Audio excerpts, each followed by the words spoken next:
Bear with us.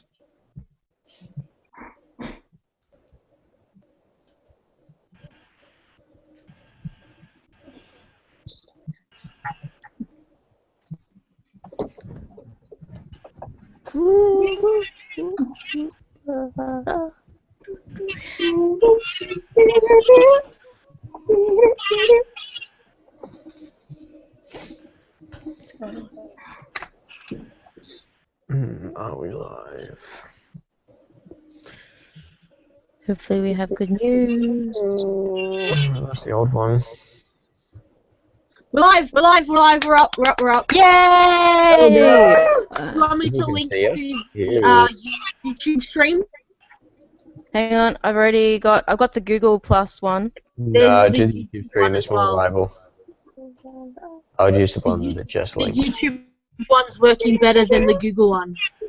Alright, but then they can't ask question and answers? They can ask questions on the bottom of the YouTube because it's a live feed on YouTube. Yeah, but then we can't see it. Oh, I can keep mine open and I can see it out if you want. Live! Just can post them in the chat. Hang on, let me post this and then you can add the thingy. Hang on, I've got the Google Plus.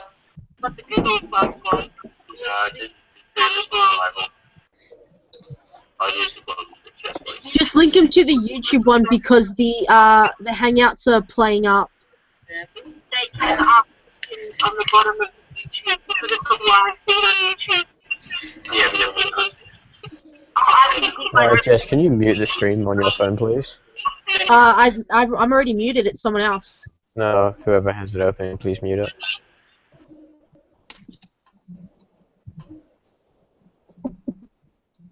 Alright, we're back? Yep, we're back. Alright, apologies everyone for dropping out earlier, but we are back online. Yay!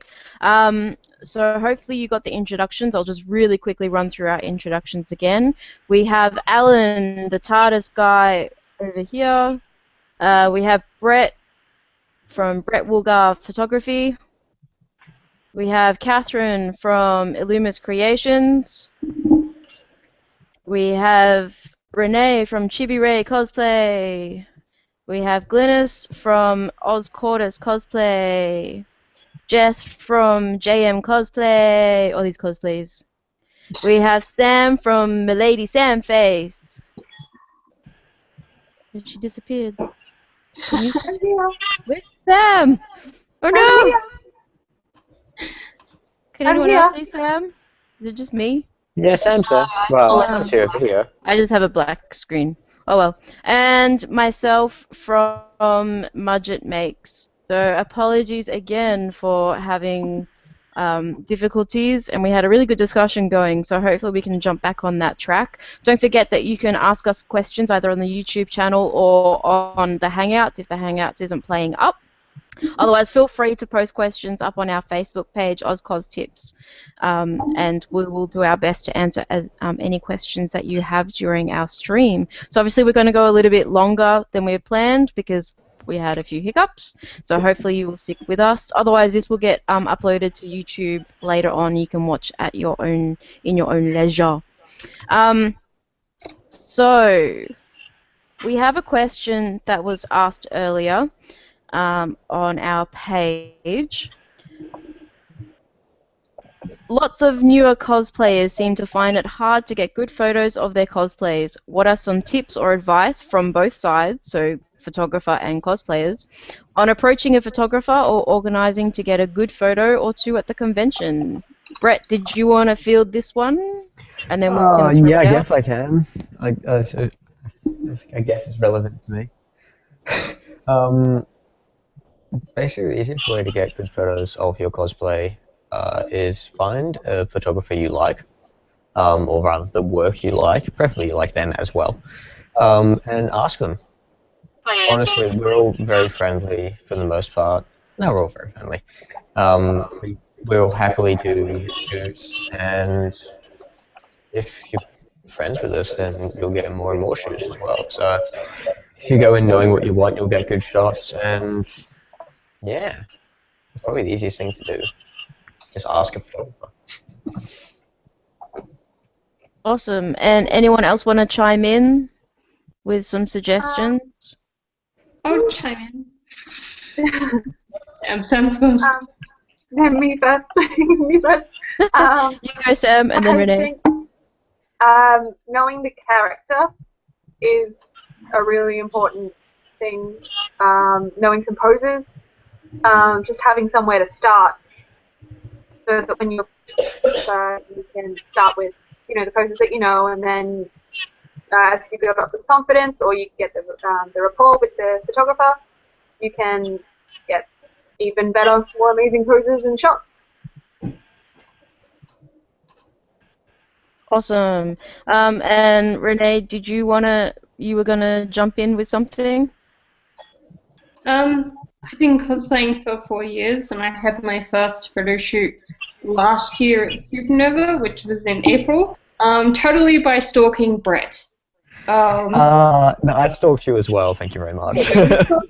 Back and forth, but basically I'd never had the courage to go and ask the photographer, and a lot of it was just, we're in a group with the Melbourne cosplay community, and it was just talking about my cosplay, and I just sort of put the question out there of like, look, I'm really proud of this, I want to step out of my comfort zone and try to get a really good photo, and yeah, they're really friendly, and this is just me sucking up to Brett. But yeah, it's just getting to know someone and trying to make it a little more personal rather than standoffish and really business, because it's like we're all a big family. That's about it. Anyone else have anything to chime in? Jess? Me. Who's me? Is that Glynis? And it's ask your friends. Just go get dressed up. Go pick a place and just practice. And your friends might be cosplayers too. And this will help everyone, all of you, learn how to pose, how to get comfortable. Getting the right shots, learning how to get the shots from a photographer's perspective, so that then when you're in the place of being the model, you have an idea of what it'll come out like and how it translates. So it's a lot of fun as well. So just getting out, asking your friends, take photos of each other and see what you come up with, and that's the best way to learn. And then once you're getting more confident with that side of things, then ask somebody, get to know lots of people. The communities are very open. The togs are actually quite nice. Once they're not that scary. So just getting to know people and practicing and having fun. So that's my bit. Awesome. Anyone else have anything to chime in? I think I'm gonna put your face away. That sounds creepy. Sorry. Put your face. It's like in what is that movie? The Return to Oz, and she had all the heads. It was really creepy. It disturbed me. Having for cosplayers, also having cosplay cards or some way that you can get photographers to pass on the details to you from our perspective, because I know that I've been to conventions and I know that so many people have taken photos, and then I come back and I'm like, I don't see any photos of me, but I know people took photos, and at least having the cos cards is a really good way of networking and also making I've made so many friends, photographer friends and so forth. They want to take photos of you and we want to have our photo taken, so it's kind of a really good way of doing that. Yeah.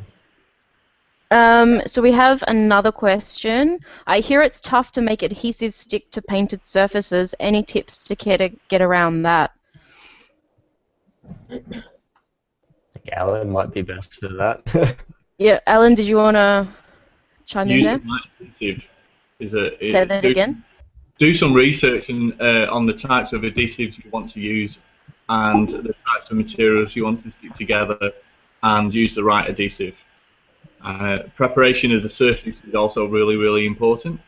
So if you're going to be sticking stuff to painted surfaces, then you need to make sure that they're clean and grease-free. But that in itself can pose a bit of a problem, because normally you would clean a surface that you're going to stick something to with a solvent, but you don't want to be doing that on paint because that's just going to take your paint right off. So it really depends what you're trying to stick to and what you're trying to, depends on what your surface is and what the object is that you're going to stick to it. So yeah, do a bit of research, and there's loads of information on the net about different types of glues and what you can use. Did they have anything down there about what it is they're trying to stick from one thing to another? They did not. They just fielded, I think it was just a general question. I know that I've had some people have issues, and I've experienced it myself, as we were sort of rushing to get a job finished. We painted it because we had to get the paint dry, and then went to stick on some Velcro, and it wouldn't stick. So then in that instance, if you have to, we just had to sand it back the area to get it to adhere. Or at least abrade the area. If you can be patient with your glue as well, and also be patient with your paint, because different types of paint have different curing times. So if you're using an enamel, then you need to really let that paint dry for minimum 24 hours before you start to try and do anything else with it. Preferably, if you can have a look at the actual paint itself, it'll give you the curing time. But if you can leave it a week, that's even better. But then if you can, like Lisa said, if you can sand back the area, it's called keying in, and you're essentially creating a rough surface so that the two pieces that have been sanded back, they join a lot better on a very small scale. So if you can key in or rough up the two surfaces that are going to be joined, that's also going to help. And I find even when it's not necessarily going onto a painted surface, if you're going onto something that is particularly smooth, so like resin, so for example, like Rocket's head, like his actual head underneath there is resin. When I have to adhere things like his hinges for his jaw, because resin's got a slick surface, if you scuff that up, just put like some score marks in it, it gives you a better surface to adhere to, so it works quite well for a few different applications. I think it's also just a bit of trial and error. Yeah, give it a go on some material that you don't mind messing up, because there's nothing worse than doing it on the beautifully made item that you just made and it goes horribly wrong. Yeah, and invest in some clamps. Some things that need a curing time that's quite long. You find you'll get the best, adhering if it's clamped together for, like Allan said, sometimes a week, and just investigate your glues. That not all glues are going to cut it. Unfortunately, hot glue is not the answer to everything. You're lying. Invest in a good glue and just find out what you're sticking together, because there's lots of different glues and it just depends on what you're doing. Yeah. I have something else about the clamps. Make sure you don't tighten your clamps so tight that you're going to be squishing the material that you're trying to stick together. The way that I've found one is just simply getting cards, or if you get like cosplay cards from other cosplayers, stick it right in between where your surface is. There's your card and your clamp will be on top, so rather than clamping tape, if you're doing EVA foam, it'll be dispersing the clamp a bit better. Oh, very nice of you. You can be staring at their beautiful faces while you work. Oh, fuck. But yeah, like especially if you're working with leather, for example, if you need to clamp leather, if you just put your clamp straight on that, you'll actually mark the leather. So putting like cardboard or something like that down will protect your material that you're working with. We have a question. Let me bring it up. Oh no, I didn't do that. Perfect. What do you do with your old cosplayers and props? Do you generally sell them, throw them out, or store them? And how would you deal with a lack of storage space? Yeah. I hoard mine. You don't want to know. I've taken over my roof. Say that again. You store them? Is that what you said, Renee? I hoard them. Oh, you hoard them? Yeah, my roof doesn't actually have insulation, so it's just cosplay insulating my roof. I would love to sell them, but I haven't even organized that, so I have cheap insulation. We have a spare room, because it's just me and Matt and the animals, and we have storage containers for all of our different costumes, for the ones that can be packed into storage containers, and we have little labels on them, and then some of the other stuff is on a rack, and some of the other stuff is on a mannequin. It looks a little bit creepy sometimes because he's got a tauntaun as a head, and it's a bit, I don't know why. What? Even creepier Things when that you it's your do. actual face. Yeah, I hate that when you have I'm like a your towards the mannequin right here. head and you have it in the corner of my eye. But for myself, I haven't sold any of my costumes. I tend to hoard them all, even the really terrible ones. Like when you first started out, I still have them all. And sometimes we might come back and make repairs to them. But for the most part, we store ours in storage containers, folded up neatly and put away. Anyone I else try- have any questions? I try to answers? recycle. So if I can reuse the same wig for a heap of stuff, obviously it's better. It's cheaper too, just to store for storage. If you recycling all the pieces as well. Anyone else? Sam, how do you store your stuff? I have a shoebox room. My room is basically a human shoebox. So I have one clothes rack, and that is cosplay. I have more cosplays than actual clothes because I don't throw anything out. I've still got all of my costumes. I'm tempted to sell a couple of them to make some room for more costumes, but yeah, they're all just hanging there, nice and haphazard. Allan, how do you go about storing all those props? I got a bigger house. One way to do it. The cosplayer's dream, just get a bigger house. I specifically now rent a house with a huge shed and an extra room called Narnia where we store everything. I love it. I want that. And Catherine, you've been a bit quiet. What about yourself? Well, I've only got about 4 or 5 costumes at the moment, and they're just hanging in my wardrobe. Pretty full at the moment. I should probably empty that. But everything else is kind of in shoe boxes. I have a few things in my display bookcase. Otherwise, yeah, they're just kind of in storage tubs. If it ever comes to it, I don't think I would sell them. Just because I put a lot of time and money into it, and they're so tailored to sort of my body shape. Yeah, I don't think I could ever let them go. Does anybody else have this? I have a real attachment to the first of anything that I make. I have the first of all of the things that I've made, and they're all rubbish. Yeah. Yeah.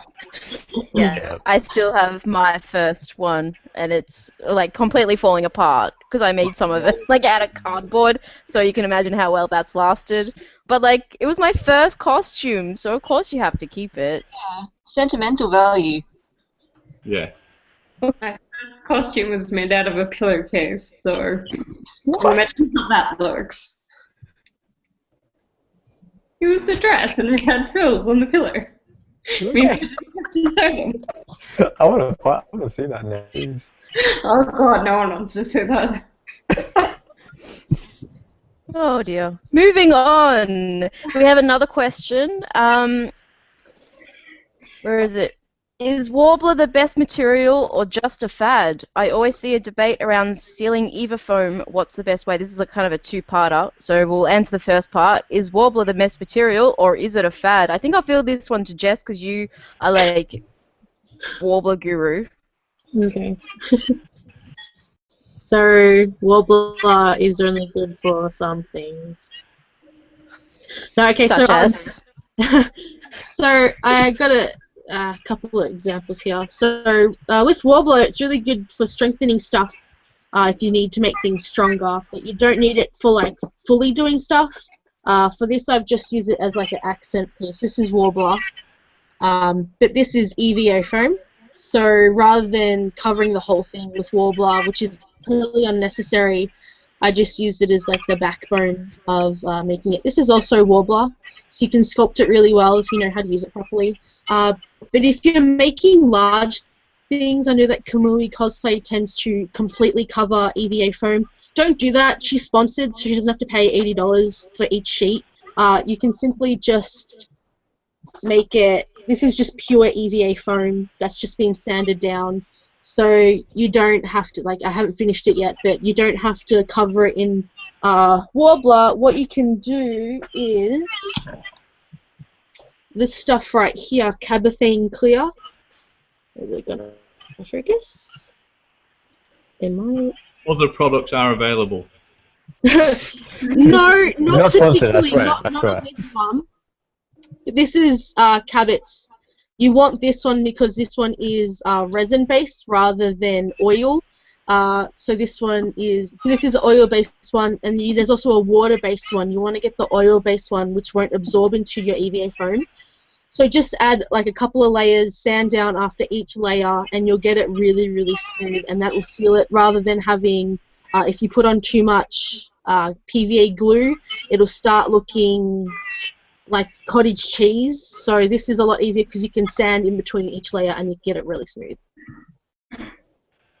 Does anyone else want to give their 2 cents worth on the Worbla debate?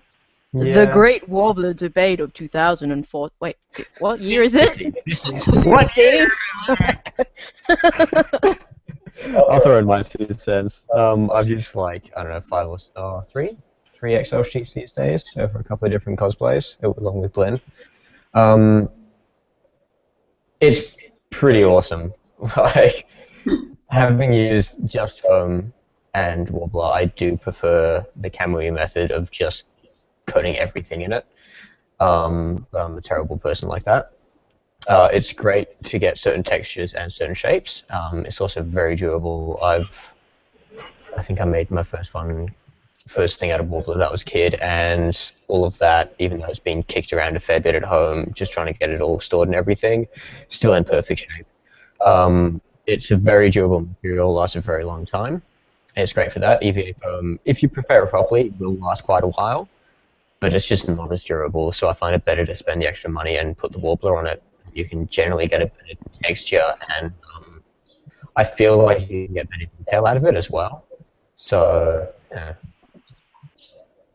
Use it pretty much all the time. Catherine, you've Yes. used Worbla a bit as well. What's your 2 cents worth? Like everyone else, it depends on what you want to use it for. You've also got other thermoplastics to use, like Wonderflex. It's pretty much the same as Worbla, but it has like a material mesh backing on it. So, I don't know if you can see that. It's my Juno headdress. I actually made it out of a layer of Wonderflex underneath and a layer of Worbla. So,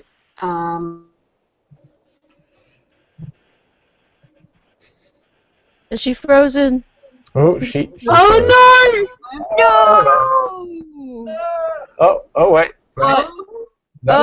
You back, froze she's for a bit. what? Continue what you were saying. You froze. Oh, did I? Yeah, I didn't want to do the method of craft foam and Worbla sandwich. So this is just another way to keep it, rather sturdy. Otherwise, Quick question: is Wonderflex slightly thicker than Worbla, or is it a similar sort of Wonderflex? thickness? It's Yeah. about the it's same. about the same. About the same? Okay, I thought it was thicker. No, it's about the same. And this is sort of the, what do you call it, shoulder piece, necklace, armor of Juno. That was all EVA foam that I sanded back, and pieces attached, and then I just stuck Worbla over the top, and that keeps it pretty sturdy. Yeah, because it will get a bit of wear and tear on the shoulders.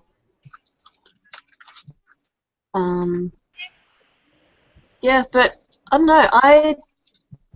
I've done a few things with just EVA, and they don't last as long. It all depends on what you're going to be doing with it, how much wear and tear. I think it also depends on what the pieces are for. If you've got areas that are going to be under high flex or something like that, then having something that's foam, which is going to crease and bend, any type of paint job you do on that, it's not going to last as long. Just because of the material, it's going to crease because under constant bendy pressure. Something like this is a shoulder piece for my Destiny Hunter, and it needs to be sort of sturdy, and I don't want it bending. But you can see here that I've only done like what Jess was saying, is you can do it so that you just do one side. You don't have to sandwich. I find personally that sandwiching, depending on what I'm using it, I tend to get a lot of bubbles and imperfections when I do it that way, whereas this, I get a much cleaner result. And the other really nice thing opposed to foam, so you can see that there's foam underneath, and see how I've got like this little slit in here. If you have that as just foam, that's going to look really ugly. When I have the Worbla over the top, because it can heat form into any shape, I can get this really nice curve in there, which you're not going to be able to get in foam. So it really does just depend on what it is that you're building, and it also really depends on your budget, because foam is a hell of a lot cheaper than Worbla. Worbla is quite expensive. Well, you can use both. Yeah, or you can use both. It really does depend. You can use a combination, which is what I think quite a lot of people are doing. It's what I do personally, is we do a combination of things, and you make things out of foam that don't need to be made out of Worbla, basically, if that helps. Also, if you're working on Worbla and you want to sculpt on it, it's directly onto Worbla, you can use Plastamate. I haven't used this product really. It looks like it's really hard to use. Is it difficult to use? Oh my god. It is. I find it really hard to use. It is quite difficult to use, but you have to get used to using it. So I've sculpted this face. Boob face!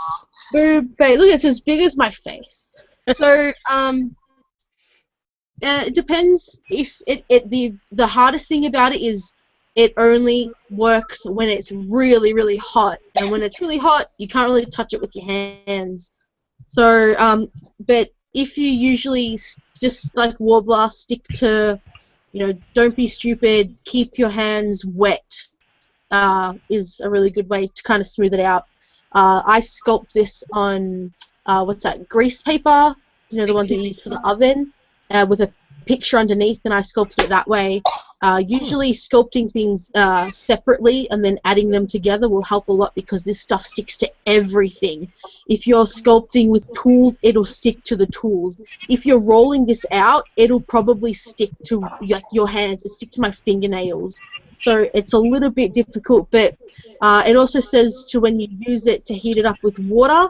That's a good way to get a basic shape, but to smooth it out, use your heat gun. Also, if you only heat it up slightly, you can get this really cool ridged texture, because they're naturally in like a bubble shape, like a round shape. Whereas these ones were just roughly shaped out and then heated up with a heat gun. And while my fingers were wet, and I also put water on this, and then I smoothed it out that way, which is a lot easier to use. Will it bond to things like Worbla? It bonds to everything. As I was saying, it was sticking to my fingernails. It sticks to everything and anything. It's like Worbla. If once it's stuck to something, it's just it's stuck. It's really, really bad. It sticks to, even if you've heated up your grease paper too much, it'll stick to the paper. Oh my god.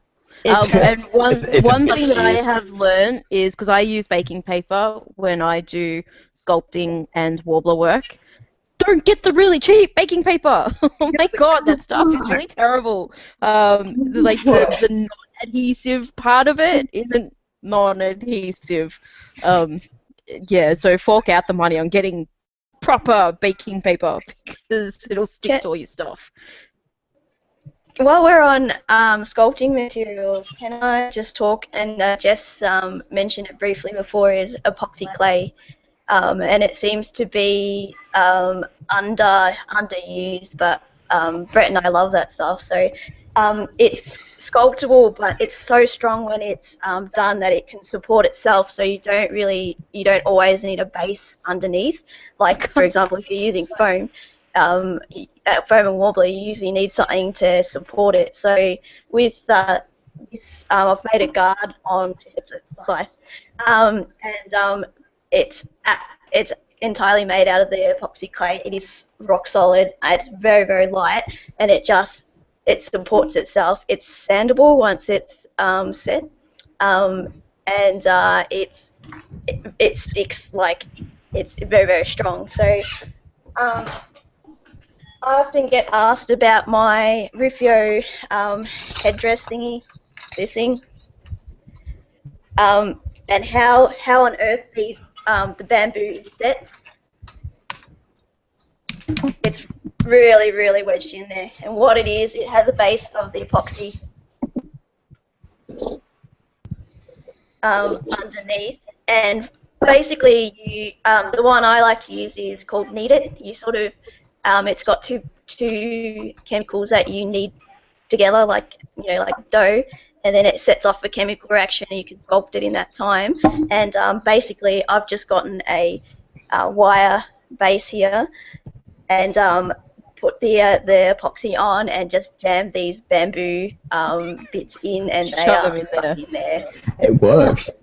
Yeah, and and that the one stuff that we dries use- really hard, and it gives you a lot longer working time than the stuff that you get from like the hardware Yeah. store.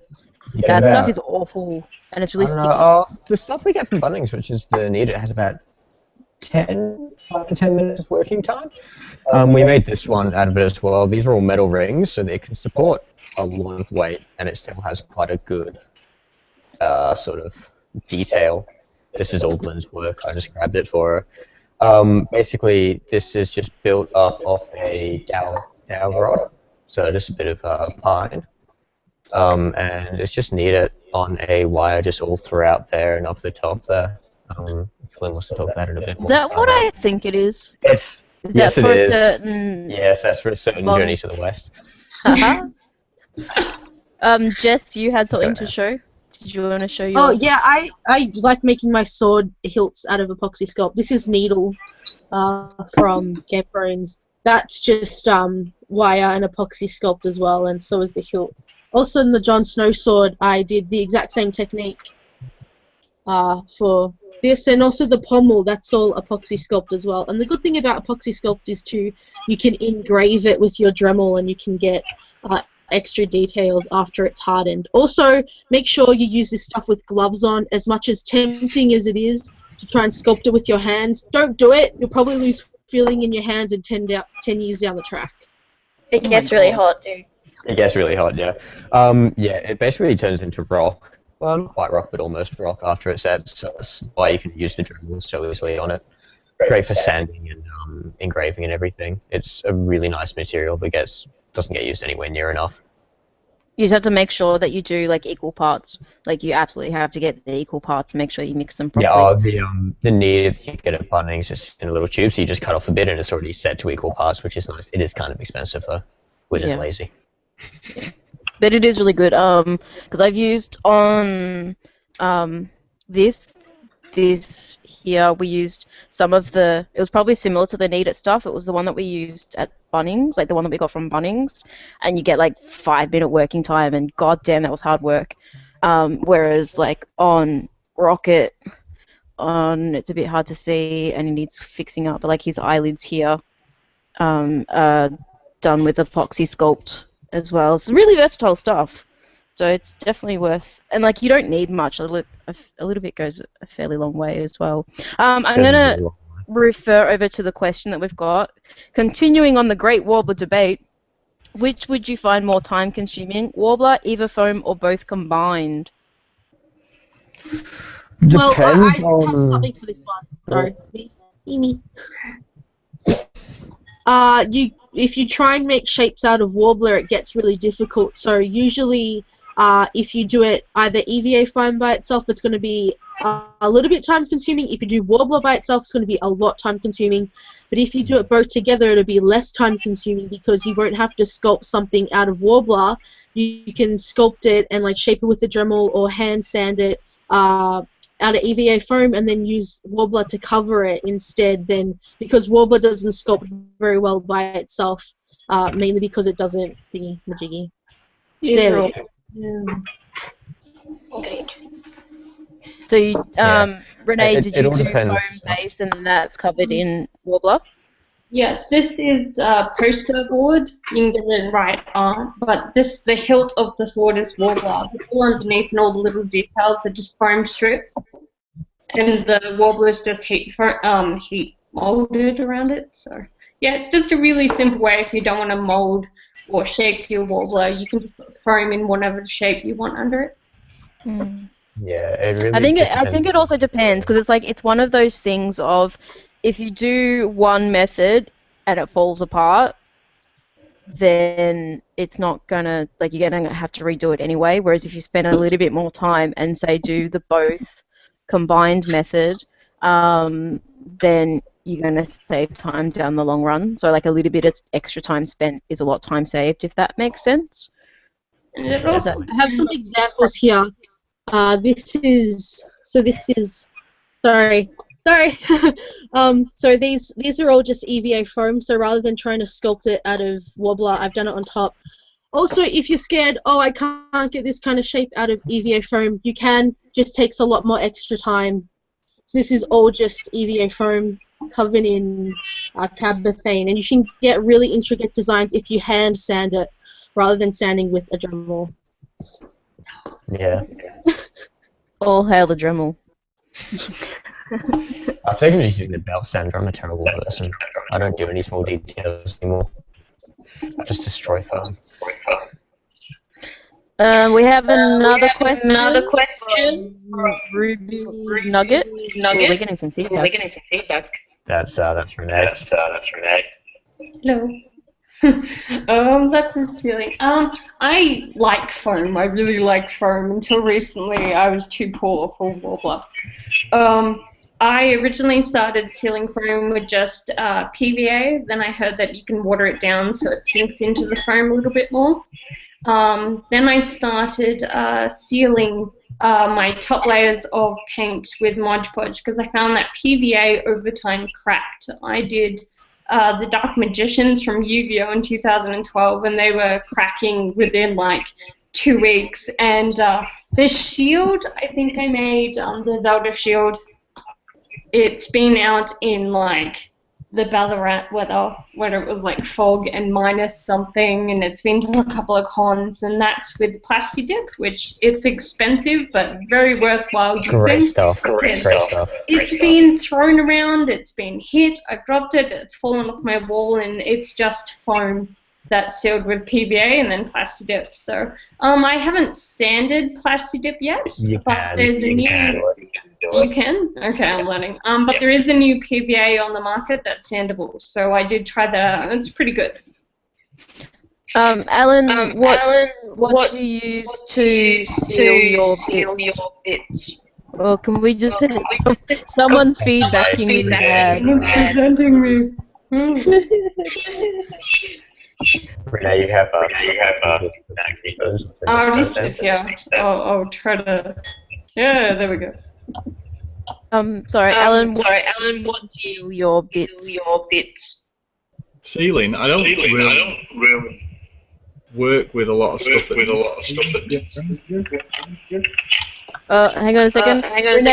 Renee, click on the little mute button above, like the little drop-down box on yourself. Yay. Alright, go now, Allan. So I don't really work with a lot of materials that need sealing. I've only done a little bit of work with foam, and there's a product by Rust-Oleum that I've used, which is like plastic, and it's basically just a peel-off plastic coating that you can spray on. That seems to be quite nice, but you've got to put it down. Well, I found I had to put it down in quite light coats. But most of my stuff is pretty raw, really. The only real sealing that I do is on the hammers that I make. When I heat treat them, they get oil quenched. And if you're talking about any ferrous metal like a mild steel that's going to rust or get a patina on it after a few days out in the air when it gets a bit of moisture on it, then it needs oiling or beeswax or something like that. So that's really quite different to what everybody else is using. I've actually written down Cabot's cabothane on my desk right here. I'll be going and getting a whole bunch of that because I want to start using some EVA to do some lighter projects. It's like making a space marine out of steel is just going to wear a little bit too much. No, make it out of steel. That sounds awesome. Total Please do power. that. Do you have Mia Mia there? I heard Um, Mia Mia before. I have a work in progress one. Ooh. So pretty. So shiny. Oh my god. This one I welded up a couple of days ago and then ground all the weld off it yesterday, and now I'm sick of doing it. And the shields behind you, are they? Do they get? Did you say? I can't remember. Did you say that they get? They're so shiny and pretty. Oh my god. No, they don't really get anything on because the paint that goes down on them is not actually a paint. It's a tinted clear coat that goes down over a ground coat. So they actually get sealed when they're done. So that's okay too. Oh, Is that that's sort of paint awesome. only really suitable for metal, or is it probably suitable for other materials as well? Oh, it's perfectly fine for just about anything as long as you treat it properly with its base coat and its primer. That's absolutely fine. Probably And fairly where do we expensive, get this though. magic paint from? Well, I get it wholesale from a place called One Force over in Perth, and they import spray paints from just about everywhere around the world. But you've got to order, it in boxes In bulk. from so you can't just buy one. You've got to order loads and loads of it. But you can get it. You can probably get it from Super Cheap Auto, to be honest with you, if you want to go and get that. Metal cast is a good one. Awesome. I have the other part to Tank's question is coming back to the ceiling foam. So Renee gave us a little bit of her experience, but we've got what's the best way I hear about the PVA water, gesso, and Mod Podge, whatever you call it. Well, I mean, Glenn and I use, I don't know what, we mostly use gesso and spray putty. Also spack filler, depending on what we're doing. Gesso is a pretty solid one. Seals pretty well, and you don't end up getting too many brush marks, as long as you do enough layers and you sand it down fine enough. It also depends on what you're going to be painting it with. Gesso we generally use acrylics with. I wouldn't use spray paints with it though. I don't think. I'd generally use I spray use putty spray for that. paint on gesso, and it works okay. Say that again. Oh. I've used spray paint on gesso, and that works Yeah, fine. I think we have too. Maybe As it's long just as you us put then. down a primer. So the way that I do it is I will put down whatever it is, so if it's gesso or the PVA or the carpethine, and then I put down a primer, and then I put down my paint and then my sealer. And if you've got a good primer, then that will give you a good surface to bind your paint to, so it shouldn't really matter what you've used to seal the surface. Obviously, the main difference that we, for those of you that might not have ever used Worbla, one of the main reasons that we use like gesso or the PVA or the carpethine is that it has this kind of sandy texture to it, which works for some materials really nicely, but if you want like super smooth finish, it doesn't so much. But for some things, I think like with Catherine, for your Juno, you've done gesso and you sanded it with wet sanding. Is that what you did? Yeah. I just took, was it like 600, 400, and then 1200 sandpaper. I just sort of dampened the sandpaper a little bit and just sanded it back. And yeah, I found wet sanding worked a lot better than dry sanding for me anyway. Because I tried dry sanding, but I think it was the actual gesso that I was using. It was more of a plastic acrylic gesso rather than the chalky one. And, just trying to dry sand that, it would just completely chip off. Yeah. And I think it also depends on, like, obviously with that piece, it's a fairly rigid piece that sits like across your middle, so it's not under any flexion at all. If you're doing like a foam piece that has gesso, that's going to potentially crack. Has anyone, Renee, what did you use for your Digimon? Oh, Renee, you gotta unmute yourself. I figured it out. Uh, Stop picking on me. For the helmets in particular, I've got Angemon's helmet here. That was basically a foam base. You can see it on the inside, or maybe you can't. No, it's a bit. Nope. They painted it. It's a foam base that I made, and then I covered the whole thing in wood filler and gesso and sanded the back, and then did a really smooth layer of wobble over the top, which I then gessoed and plastic dipped so it's a bit smoother. So I work a lot with wood filler because I'm cheap. Good stuff. Just gets very heavy. It can do. I work in really thin layers. Yeah, then in which case, no. I'm gonna field some questions that are. You're gonna have to mute yourself again. Cheating. Some questions. Sure, I just have to a bit more for like the. For EVA foam, Vulpin Props uses acrylic medium. It's not like gesso. It's a little bit more expensive as well, but it's more like a gel, and that's what he uses on his EVA foam props. Also with spray putty, this one is the one that I use. And as Catherine said before, wet sanding stuff. You can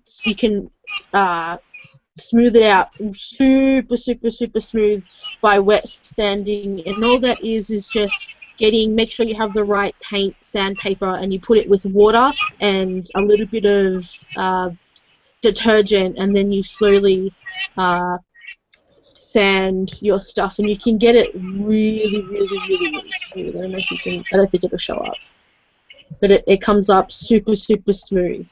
So. Awesome. Before we wrap up, I just wanted to ask a couple of non-armory based questions, because I know that sewing is probably something that a lot of people are a bit intimidated by. Oh my god. Intimidated by. So I wanted to ask, especially from Catherine and Sam, is pre-made patterns, modified patterns, or scratch peeled? What would be your thing? I use a bit of both. Do you want to start, Catherine? Yeah, alright. It all depends. You go, Catherine, and then you go, Sam. Okay. It all depends on the costume. Like, for most of mine, I had to pattern it out myself, because sometimes it can be a bit hard trying to find a commercial pattern. And also sometimes it can be a bit more work, because your sizing may not be right. You'll have to change things. And I'm not very good at following commercial pattern instructions. I usually just cut out the pieces and then just sew it up, my way. Yeah, with the costume behind me, that was a commercial pattern. And Regina coat? Is that what it is, yeah, Regina? from Once Upon a Time. And fit pretty well. I did have to tailor the top part and change the neckline a bit, but otherwise it was pretty easy. Patterning, patterning is a bit more difficult. I don't know. It's evil patterning. Evil patterning. For me, patterning is like the most time-consuming aspect, I think. Yeah. Sam, what's your input? Already have, or find something with a similar cut, and then you can just modify it from there. Yeah, I tend to use a combination of all three for a lot of my costumes.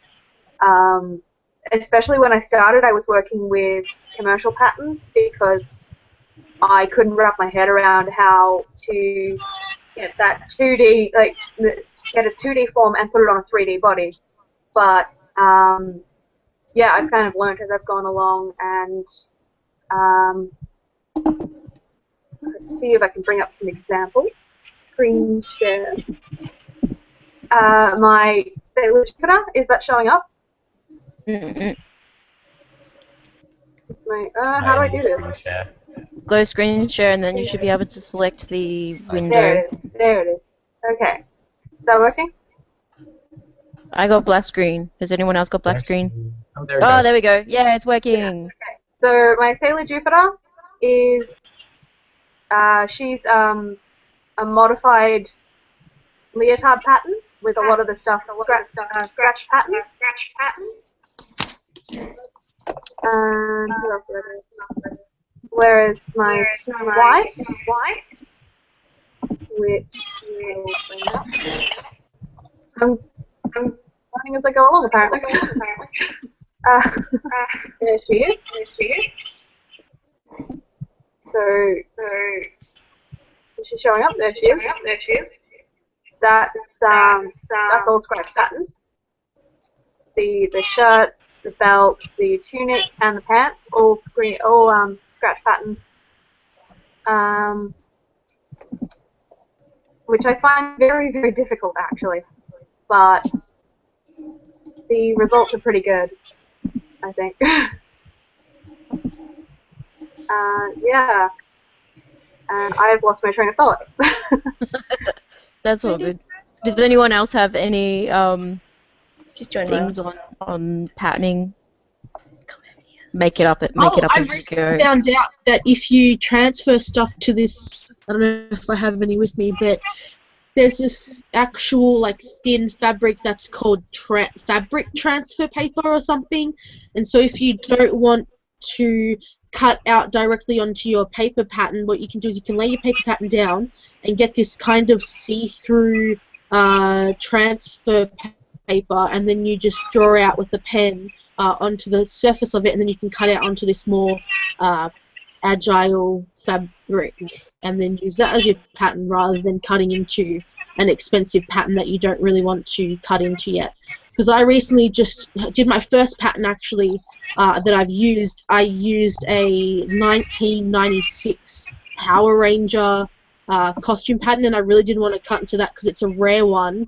So instead of that, I used this thing called transfer paper, this transfer fabric. Sam, you had something to add to that? Yeah. As a couple of people have said, baking paper as well, the cheap stuff. That's only great. It's not The stuff that doesn't stuff. matter if it appears or not. Yeah. So baking paper is good, and also really fine interfacing is really good for transferring your patterns onto, because then you're not using your pattern paper, and then it's also a lot more durable than the baking paper. So you're pinning it to your fabric, and you're not ripping it. For myself, because I'm still trying to figure out all this modify patterns or scratch patterning. If I scratch pattern, I will do a draping method, which is a tutorial that I came across, and it's basically you need a dress form or some description, and you just get big sheets of scrap fabric or calico, and you kind of just pin it in place and draw on what you want, and that's your pattern. Ta-da! That's how I made my Aang costume. Otherwise, I tend to actually get a pattern that's really similar. So for Rocket, for example, I couldn't find a flight suit pattern that I wanted, so I had a costume that was like a pattern that was very similar, and then I modified the absolute hell out of it. And to do that, as I get the pattern, and then I will do a mock-up out of scrap fabric, and then I will use that mock-up to make a pattern on baking paper.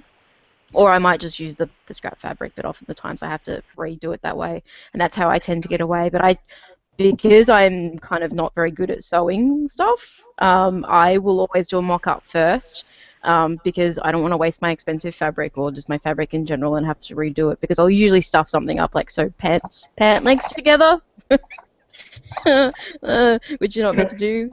Well, Like I did for my flight suit. I just kind of kept on going, and then I was looking at it afterwards going, this is not right. I make a lot of stupid sewing mistakes, but I find that works really well.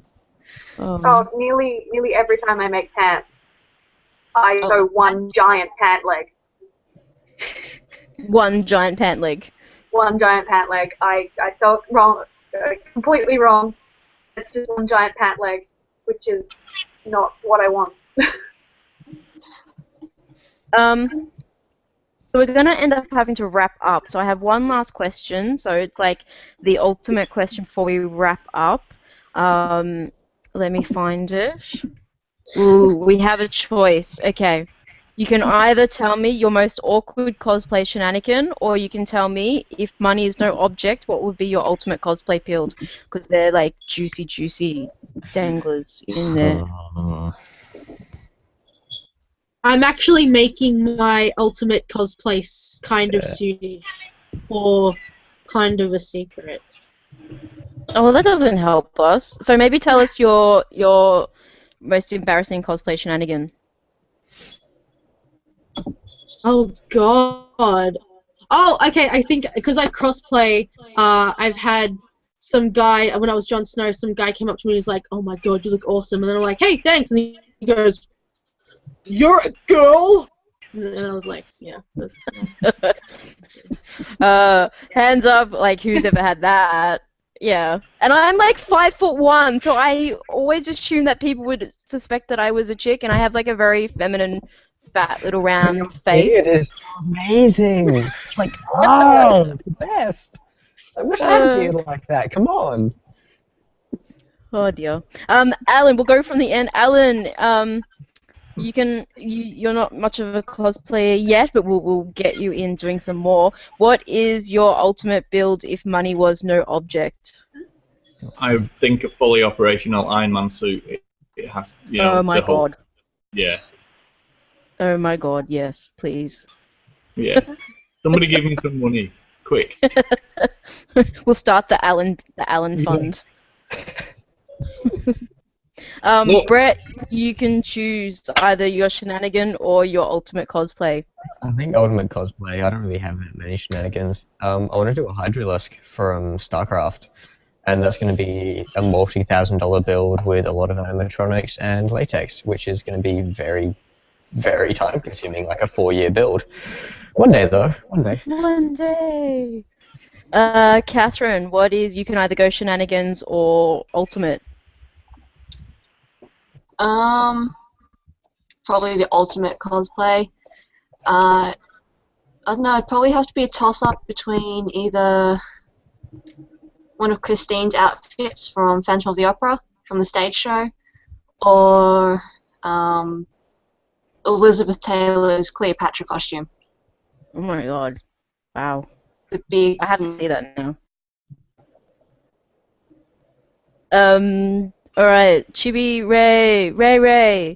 Remember to unmute yourself. Can I unmute you? Yes, I do. Yay. Right.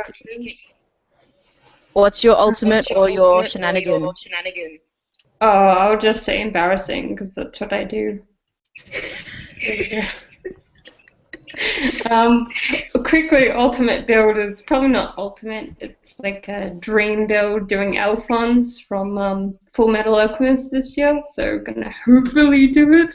But the embarrassing thing, I was cosplaying Chespin from Pokemon, and there was a fishing line holding up its tail, and I was walking down the stairs, and I got it hooked on this stair banister. Kept walking and tripped myself on the stairs, but little kids just ran past. So, yeah. Good times. Yeah, they're great. Glynis? I'm probably going to go with ultimate as well. I'm also a StarCraft fan, and I would probably want to do... Well, not that one. My friend's laughing is because I can never actually do the cosplay I want to do, which is a big black dude. And there is lots of controversy about being able to do that without really badly offending Oh my someone. God. So I can't do that unless I do that properly. But no, I do want to build a Protoss, and the legs for those things are kind of impossible. So that'll be... They're miles long. Yeah. They're like triple So it'll jointed be or something. stilts and stuff, so that'll be fun. Cray. Jess, ultimate or shenanigans? Ultimate is always going to be Nightmare from Soul Calibur. If you've seen it, he basically has no torso. It's just clear. He's like floating on top of each other. So I think it's mainly ultimate because I don't think bodies do that. So I'd like to figure out how Mine to do does, that. like, all the time. Things like realistic body proportions. I don't have a waist. It's just gap. So yeah, but I'm going to try and tackle it one day, maybe. So, yeah. Awesome. Just Sam. use screens and a camera. I'm sitting here trying to think of some kind of shenanigans, and I'm sure there are, but I can't think of any. So I'll go with my ultimate cosplay, which would be either the diva from The Fifth Element, or Oh my god. even more so Talizora from Mass Effect. Oof. That's Yeah, fair enough. awesome. That's because Tyler's like amazing, and I really want to do Kasumi. Gift for you.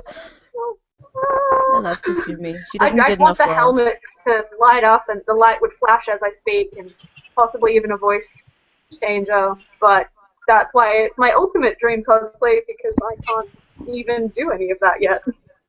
I'm One still day, learning. one day. One We'll have day. to do a panel on LEDs and shit because I need to learn that too. It's like, and here's electronics, children. I'll go with shenanigans because, you know, why not? I think this has to be when I was Winter Soldier at OzComic-Con last year, and we were walking through the car park, and this kid, like, absolutely, like, stacked himself. Like, he was wearing a Minecraft helmet, and he, like, walked into this fire hydrant thing, and it was just pretty full on, but it was kind of hilarious. I'm a really bad person. And after that, so we kind of left them at the elevator because the elevator was full, and there was a stairway right next to the elevator with like a window pane. As I was walking up there, I missed a step, and I absolutely face planted as Winter Soldier on the stairs in front of like all of these people that were sitting there waiting, and I was just like, I was totally trying to make that kid look, you know, not as embarrassed for face planting the hydrant, but oh my god, it was so embarrassing because I was spread eagle on these stairs trying to be like this super buff assassin dude. Just, oh my god. Really hurt. And then of course, because I wear knee pads, but do you think the knee pads helped? No. The knee pad had fallen under my knee, so my knee still smacked into the stair. It was really embarrassing. Everyone saw me. But at least I didn't Okay, fall we off feel like the right. back of a stage, like someone did at EB Expo. Do you remember that, Catherine? Yeah. We almost did. That's over. But through glid on the stage. That was fun. Alright guys, so now we have to wrap it up. So I just want to thank each and every one of you for joining in our very first OzCosTips panel. Yay! So I hope all of you that have been watching or will watch in the future have learnt something, and I look forward to doing some more. In the future we'll do some specific ones, so we might do one specific to armor builds, makeup, that sort of stuff, maybe LEDs because we want to learn all the pretty things. And hopefully you guys will be in on that, and don't forget to follow us on Facebook and on YouTube, and if you have any questions that we can address in the future, please let us know. Thank you so much for watching, and say thank you very much to our panelists. Yay! Alright guys, later! Bye.